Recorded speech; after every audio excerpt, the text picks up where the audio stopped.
Hi, everybody. I'm Jacqui Lewis, and this is Love, Period, a podcast about how we're going to love ourselves, love our posse, and love the world fiercely on the way to making our lives and the world better. My guest today is Robert P. Jones, or to me and his friends, Robbie Jones. He is the CEO and founder of Public Religions Research Institute, and also the author, most recently, of White Too Long, The Legacy of White Supremacy in American Christianity. Robbie brings a personal faith and a political eye to what it means to be a revolutionary lover. I hope you enjoy this conversation. Robbie, or should I say Robert P. Jones. Yeah, Jacqueline. It's good to see you, Robbie. Yeah, you too. How have you been? Well, that's a complicated question, isn't it, these days? I think, like many people, I'm trying to focus on putting one foot in front of the other, one day at a time. Yeah. It's all we can do some days is to get up, floss our teeth, drink our coffee, do our day, and take it to bed at night, right? Yeah. There's a lot going on. I love your newest book. Oh, thank you. How did you feel about writing that? It felt like you shifted just a bit in voice. That's right.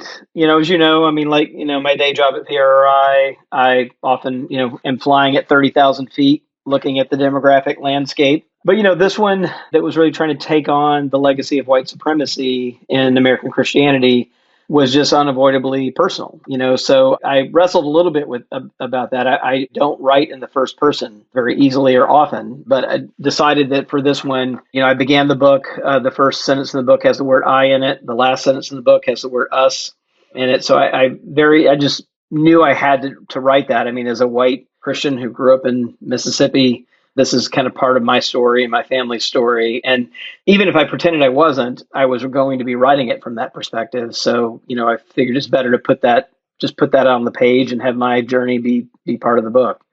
Yeah. And it feels to me so pertinent right now, Robbie, as we have turned our clock to a new year.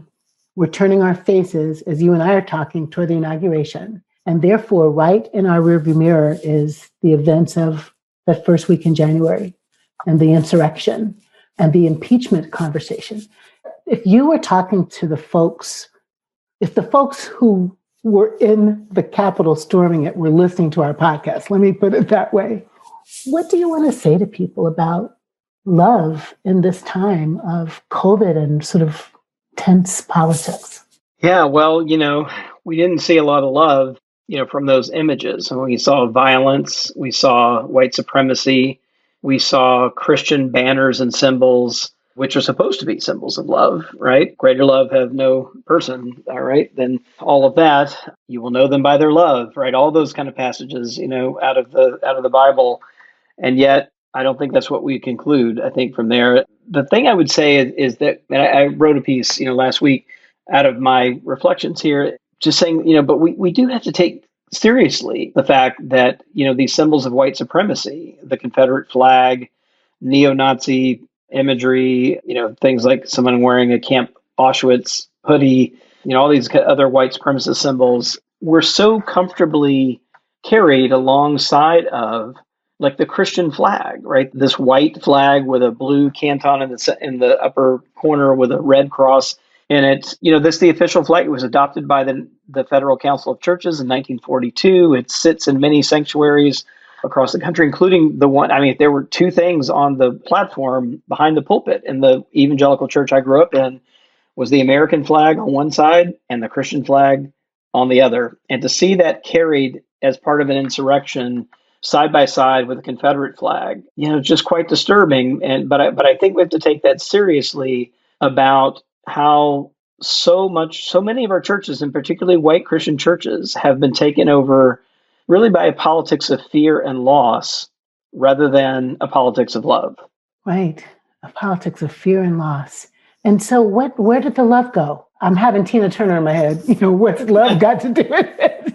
I think I want to say, what happened? Robbie, I'm not kidding. What do you and I are close enough in age. You've got Mississippi roots and I do too. Where did it go? Where did the love at the center of the movement of Jesus go? Well, I think the thing that I've been trying to, in my own mind, get down to, okay, what's at the bottom of it, right? What is at the root of it? And I just am convinced that at the root of it is this threat of loss, right? And then when you kind of just interrogate a little bit more, so what's being lost? And I think what's being lost is this sense for many, if not most, white Christians that they are America, that we white Christians own the country. The country was divinely ordained to be ours. This is all part of, a white supremacist worldview that has never been successfully purged from white Christian churches. We've had any number of moments. We had a bloody civil war that provided an opportunity for us to purge this from our midst. We had Reconstruction and the demise of Reconstruction. We had the rise of Jim Crow. We've had the civil rights movement. We've had so many opportunities to purge this disease, this deformity from the DNA of white Christian churches, and we refuse to do it. And so I think that what we're seeing is the result of that cowardice, really, on our part, and our unwillingness to move, really, and to embrace this sense of inclusion and love. And so the big fight, really, it comes down to something fairly simple. It really is a white Christian ownership of the country versus a vision of a shared multicultural, multi-religious community. And those are two very, very different. I've been rereading King.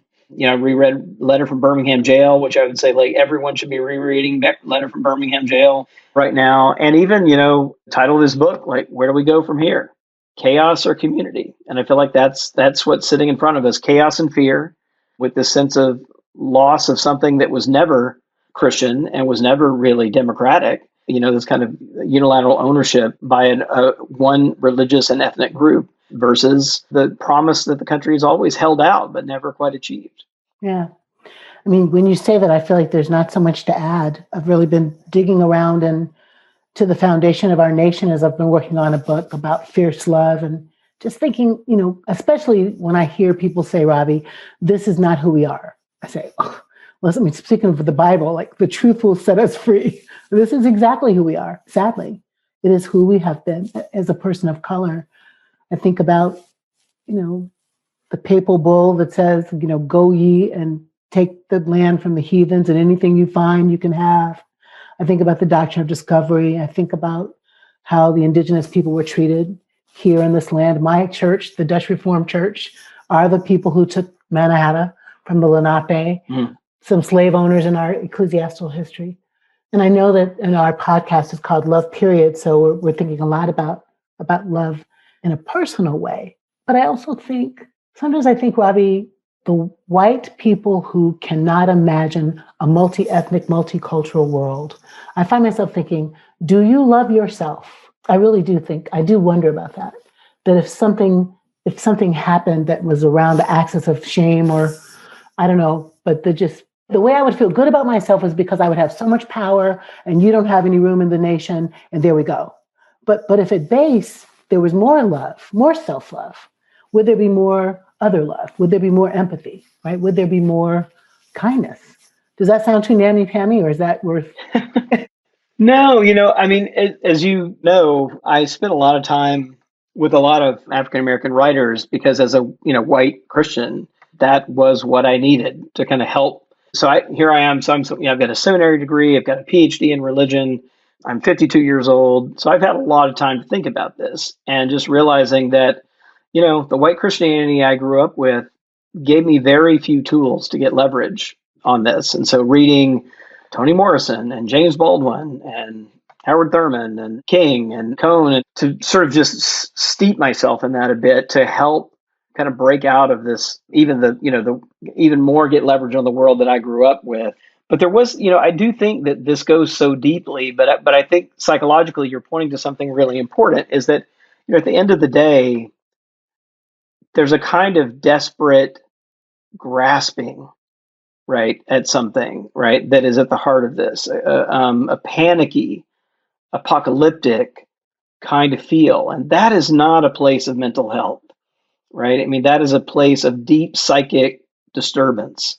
And I think that that's why what has gone hand in hand with all of this is these crazy QAnon conspiracy theories. missionaries, right? Because but I think that this mental space of, and I think just for my own denomination, I'll kind of make it really personal and specific.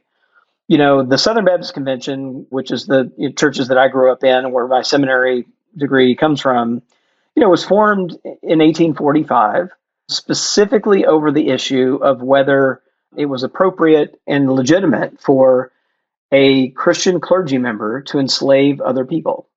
And the Northern Baptists, split off and said, nope, we're not going to appoint any missionaries that are also enslaving other people. And the Southern Baptist Convention came from the churches in the South saying, and this is 1845, predating the Civil War, right? This was a religious secessionist movement, right? That happened among the Baptists and the Methodists as well, by the way, in the same year.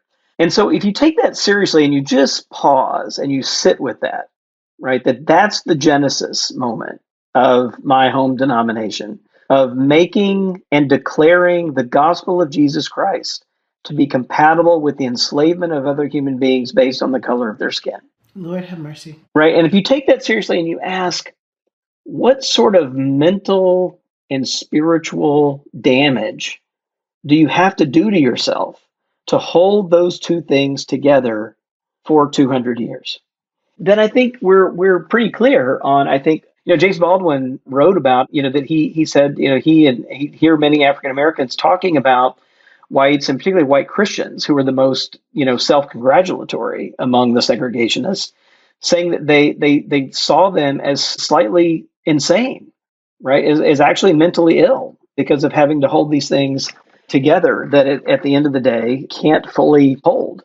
And so I think that this is a long, long trajectory that we've had moments where history offered us moments of redemption to take another fork in the road. And for the most part, white Christians just have not been willing to do that en masse. And so I think we're sitting with the consequences of many of those past decisions. And I think for any white Christians listening to this, we're sitting at another fork in the road where history has given us a clear choice. And it's chaos and community, it's fear versus love. And, we got to make some costly decisions. Yes. And reading some King the other day, working on this book, I think it was a speech he gave in 1967 to one of those places you go when you give speeches to people about civil rights. People were kind of asking him, is the civil rights movement over? And King was saying, actually, it's not, but it's gotten to a harder place. And I'm paraphrasing him, but he was saying the first wave of this, it doesn't cost you anything to let us sit at a lunchroom counter, really. It doesn't cost you anything. And maybe it doesn't even cost you that much to give us the right to vote. But to let go of the power and to make the economy different so that people are not poor, that costs something. And he felt that a lot of whites kind of fell out of the movement then because it was going to force them, I'm reading on to you, Dr. King, but it was going to force them to have to really change, Robbie, and really give up something of themselves. And that thing that I feel like my white brothers and sisters sometimes can't give up is just the kind of fragile, ego-based lie that they're actually better, that they're just actually better. That wrapped up in the white supremacy or the racism, is it actually, Robbie, that they think they're better? It's a kind of vulnerable ego construct that's based on a lie and that you have to fight to keep. And that it feels so precious, so fragile, so vulnerable that you have to fight so hard to keep it. I think that's right. That resonates with me. And then the other, piece that resonates is that I think there's a social component to that as well. And, you and I've talked about this before, that, in my previous book, provocatively titled The End of White Christian America. But the reason I titled it that way, I think because I wanted to put the point on this ownership problem that we're talking about, right? And so there's a kind of psychological piece of it. And I think there's a social piece of it. And there's a way in which this generation of particularly white Christians is having to face something that no other generation of white Christians has had to face. Because back in the 60s, for example, as rights were being expanded, voting rights, other kinds of rights, country club kind of things were coming down, barriers at Harvard and Yale were coming down, right? Those kinds of things. There was still a sense, though, that white Anglo-Saxon Protestants were still in charge, right? And that was true whether it was in the corporate setting, in the sort of government setting, but in cultural generally and demographically, there were still a solid majority, right, of white Anglo-Saxon Protestants in the country. But, as we talked about before, in the last, decade, we've really crossed this new threshold. We have gone from being a country that, demographically speaking, was a majority white Christian country to one that's no longer a majority white Christian country. 2008, when Barack Obama runs for president, the country's 54% white and Christian. That number today is 44, right? So we've crossed this threshold 10 percentage points in just a little more than a decade. That's a lot of movement. And so I think there's a way in which previous generations of white Christians were able to finesse this question by giving up the formalities, right, of law and policy, knowing that culturally they could still hold on to power because they had the numbers to do it. And I think where we are today, though, is that the way the demographics have shifted, it means that those shifts and those laws, if they're followed and people actually get to vote in proportionate numbers that they should, that now the threat is real, right, in ways that it just hasn't been in terms of power. So I think that's really important too. And so when Trump says things like, if you don't fight for this election, as he did right before the insurrection, America as you know it will be over. There's some kernel of truth to that, right, that he means. But again, if we interrogate what that is, I mean, it's not a vision that's either democratic or Christian, really, in an authentic way. But it's a very undemocratic and very un-American view. But we've got to call it that, I think. The last thing I will say, I know I'm going on a little bit long here, but the last thing I want to say is this thing you said about, I completely agree with you about people so quick to say, this is not who we are, right? Or to look at those Christian flags marching into the Capitol beside the Confederate flag and say, this is not who we are. And I do think we've got to pause here, and we can say something maybe close to that. I think we can say, this is not the best of who we are. But I think we can't, I think we do ourselves a disservice, and that we actually miss the work that needs to be done by saying this is not who we are. We have to say this is not the best of who we are, but it is who we are right now, at least a sizable portion of us. And we got work to do to get to a better place. Love Period will continue in a moment.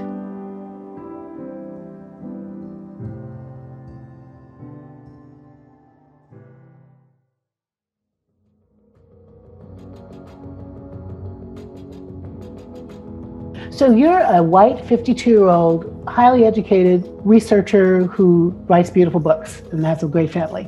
There's a lot of people like you in this world with different ideology who haven't sat with the Black authors, who haven't opened their heart up to the questions, who haven't tried to push themselves past something. And if my theory is some of this is about just a kind of hole in the soul where love could be, or creating an ego construct to say, I'm okay because I have a house, or I'm okay, I'm better than you because I'm white. Do you ever have days, Robbie, where you feel in and out of love with yourself? Do you ever have times when your self-esteem is down? How do you get it back? Does that resonate with you at all? Yeah, I mean, this book was hard. It was a hard book to write, everything from, there were moments I had to walk away from the keyboard because I was in tears at the sentence I had just written. Like, I would read the sentence and just think like, okay, is that sentence right? Yep, it's right. So when I wrote something like, a few that I remember, that what the data really points to, for example, is that if you were a white supremacist and you're wanting to have the highest rate of recruitment you might have in a hypothetical situation, you'd be better off recruiting people in the parking lot of white Christian churches after services let out than you would recruiting white people in the sitting out services in the coffee shops. That's what the data today, not in the 1960s or 1860s. That's what the data today suggests, that if you take your average white person, you add Christian identity, they get more racist. And so that witness, right, is kind of one that stopped me in my tracks, and because, I think like many people, I have this complicated relationship with my religious upbringing, that on the one hand, I can say it shaped me and, into the person, in many ways, into the person I am today. On the other hand, it robbed me, I think, of an ability to see the suffering of other people who didn't look like me. And it did that by design.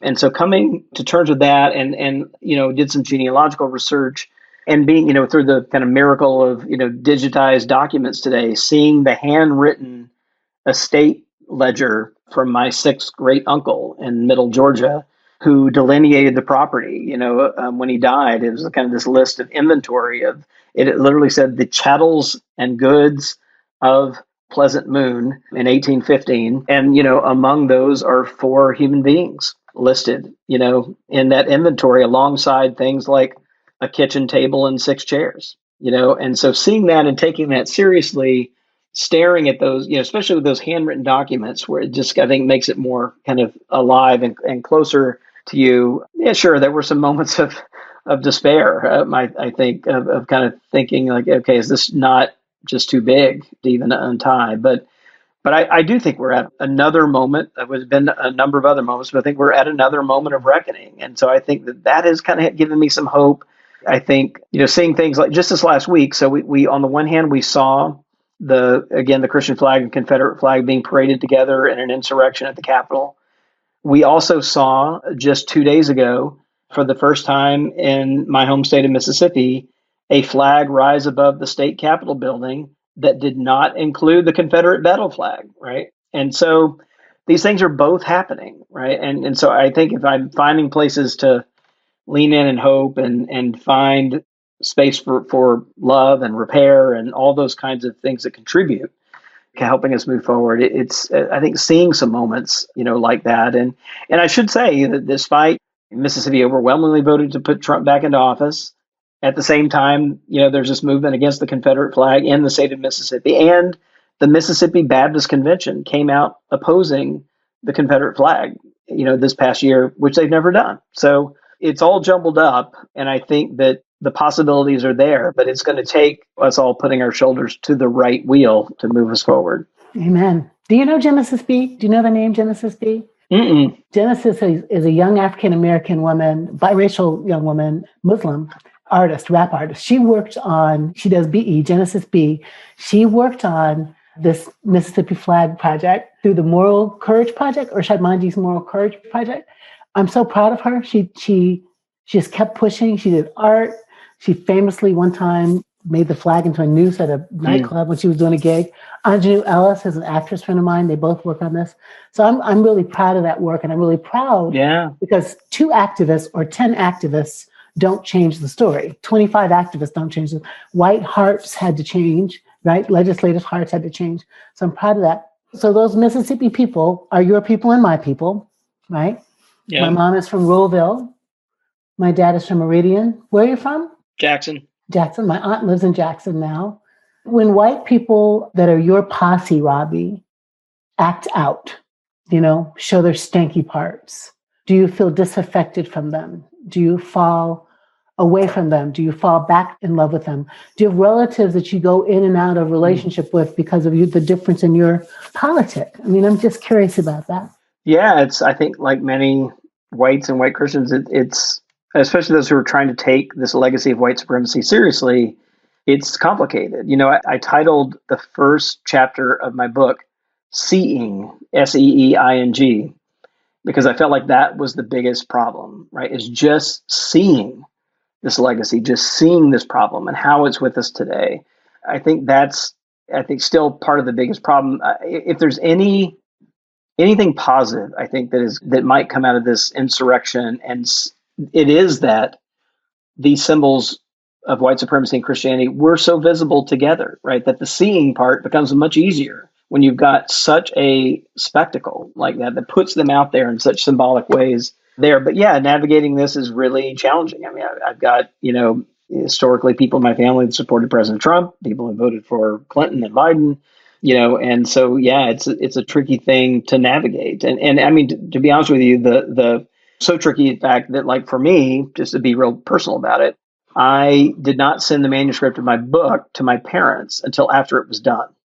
And partially it was because I thought it might be a really tense and difficult conversation when they read it. And I didn't want to be, I was fearful that I would be tempted to change something based on their objections. And I just had written it as honestly as I could. And I mean, frankly, it was so strong, I didn't trust myself, right? I mean, to not be able to kind of stand up there. And so I wanted to just kind of remove that possibility. But that tells you something about how strong I think and how difficult these conversations are. I mean, I'm happy to report that the conversation with my parents have gone really well. And I think it's kind of opened up a whole other set of conversations that I don't know that I would have ever had. And just to give you one quick example, I write in the book about this practice of many white churches as late as the late 60s who would post deacons out on the steps to basically head off any non-white people from entering the sanctuary, right? They were basically bouncers on the outside of the church. And so I'd written about that. And my mom told me after we were talking about this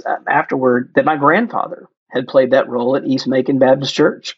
He was ex-Navy, guy you probably wouldn't want to cross in an alley. And lovely man, but, kind of a tough guy. And that he had played this role. And so, and I don't know that my mom even would have had this thought again in her life, nor would she have probably told me about it. And I guess what I am hoping that as we have the courage to tell these stories, it'll make the problem real and something we can get our hands around and start dismantling. It's morally courageous to write truth about the people you love that might make them angry with you, make them not talk to you, make them fall out of love with you. I mean, what's the advice you have, Robbie, for the white listener who is thinking, man, if I tell my mom the way she talks at the dinner table offends me, she might never love me. Yeah.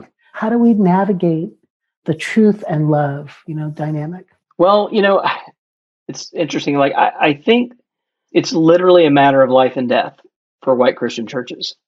So I think often white Christians tend to think about these kinds of things as a sort of altruistic move, right? So yes, we are complicit in white supremacy if they get there. And I think the initial thought is, so we need to repair the damage we did to our African-American brothers and sisters. We need to kind of atone for that. That's all right. I think the part that it took me a little while to get to, and I have Brother James Baldwin to thank, I think, really for getting me more clear on this point. I actually closed the book with this reflection, and he said, I'm going to paraphrase him here, but he said, the civil rights movement began when a group of dispossessed and despised people began to wake up to what had happened to them. Mm-hmm. And I kind of took that and turned it back around on the white church. And I think the question for us today, I think, is that a new movement among white Christians, I think, can begin to wrestle with this when we began to wake up to what white supremacy has done to us, right? How has distorted our sense of reality, our own psyches. And, to put it, I think oftentimes the two things that are, I think, in the way for many white Christians are defensiveness and a sense of innocence that they feel they have to hold on to. And these are both often wrapped up in thinking about, like when I hear the story about my grandfather, or when my great uncle, told me a story that I relate in the book about a kind of revenge killing that happened on the job right after my great grandfather was killed on the job in a mining accident. And by all accounts, it was an accident. But the next week, his coworkers killed an African American that worked with them in retaliation. They kind of blamed it on him and then was operating some machinery and killed him the next week. And so taking all that in, I think there's a defensiveness and a sense of wanting to defend our parents, our grandparents, who stood by, who abetted, turned a blind eye to whatever, the case was, to all the racism in the country. And the way I've started to think about it, though, is that, I've got two kids and, I feel like I've kind of got a choice here. Like I can find a way to defend, my parents and grandparents and all of that and kind of double down. But that's going to mean that I'm also protecting the presence of white supremacy inside of my Christian faith. Mm-hmm. Or I can think about the faith that I want to head down to my kids, and I can make some different choices, right? So I feel like I can defend my ancestors, or I can think about what I want to hand down to my kids, and act accordingly. But I can't really do both, right? And I'm choosing, the future. And I think if white Christians can get clear about that the choice really is on holding on to something that is a deep distortion of Christianity, or they could be the generation that has the courage to try to purge that from our midst and hand down a better vision of the gospel to the next generation. Amen. That's so right. It does seem to me, Bobby, that we are at a crossroads about what is the work we're going to do. And is the work going to be maintenance of institutions of oppression? Or is the work going to be creating a new world? And when I think about creating the new world, I think it's about how we raise our children. I really do. Like, I think what you teach your children, sophomore in college, you said, and what elementary 10-year-old. You know, I've got a niece and a nephew that are 10 and 13 and grandbabies that are 1 and 3. What are we going to teach them? What are we going to teach them about what it means to be a world citizen, to be good, to be kind, to be loving? What is that? And I think that's a really important job. I think they're watching. I'm thinking about Stephen Sondheim's Into the Woods and that song, Children Will Listen, that they really are watching us and wondering what the world is that we're going to create. If you could describe what a world based on love, period, would be like. Small question. I know. Top of heart. You're going to give us this at the end of your book, though, right? You're going to lay it all out? I am, but I might just crib some of what you say right now. So just a couple thoughts that you would want. Yeah. I mean, again, I've been doing a lot of internal work, just trying to boil it down for myself, because I think in some ways this can get so complicated and spin out into things that seem so overwhelming. I think a couple things conceptually. I think it comes to me boiled down into two things, and I think particularly for white Christian churches and white Christians, that we got to rethink two basic principles, and that is telling the truth and loving our neighbor. Mm-hmm. And so that sounds pretty naive and pretty simple, I think, in some ways. But I think little things like, how do we tell a true history about our families? Like my own family history. I mean, I tried to do that work in the book, which is really important to me, and I hope will be important to my kids, right? To kind of read this other history that, as you said, when as far back as we can trace, at least it begins similar to your reference about Manhattan. Right. So how does my family get to Georgia? They get to Georgia because they are invited by the U.S. government to come take 200-acre parcels of land that have been taken from Native Americans, right, after the government has forcibly removed them from the land and was recruiting white people to come down and possess the land from the dispossessed.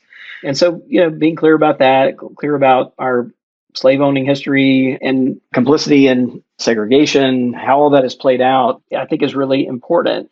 So that truth telling part, I think, is important. Again, not just to kind of come clean with people outside of us, but to look better at ourselves, right? And to kind of get clear on who we want to be and how we want to be different than that. And then the loving our neighbor part, I think, has to be about bridging these divides, and there are still so few institutions. That's why I love what Middle Church is up to.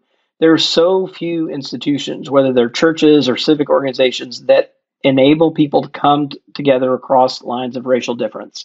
There just aren't that many out there. So I think we got to nurture the ones that we have. We got to build more and new ones, because that's really what it's going to take, is all the kind of field work, I did for the book and other stuff I've read, is what really changes hearts is relationships, right? And so when Trayvon Martin was killed, or the massacre at Charleston at Mother Emanuel AME happened, the white Christians that responded to those things were much more likely to be people who are in relationship with African Americans, right? Because otherwise there's the sense that it's optional to address it. But when you're in a relationship, it's not optional. And the main reason is because there's someone you love who is hurting.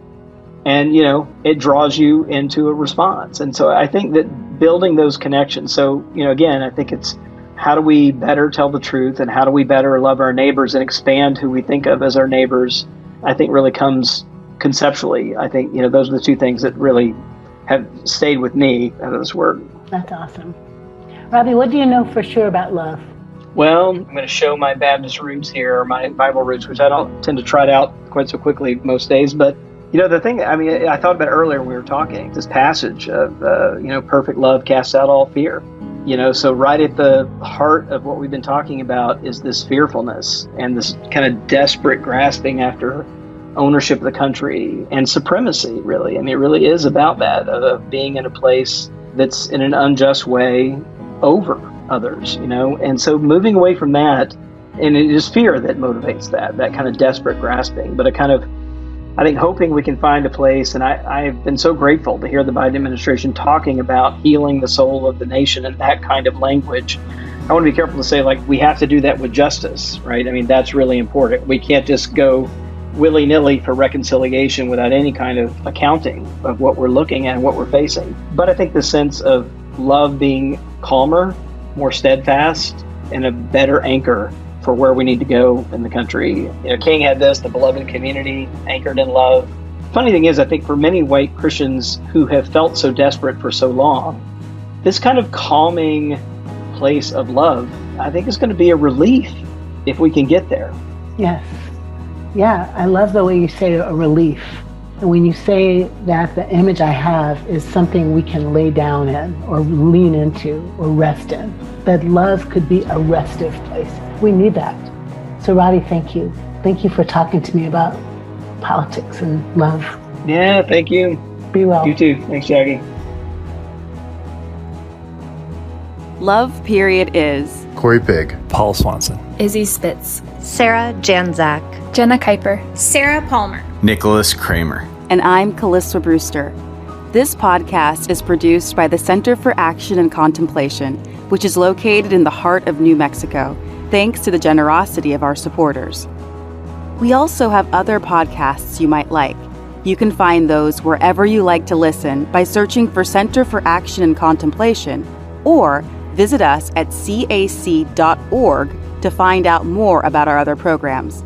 From the high desert of New Mexico, we wish you peace and every good.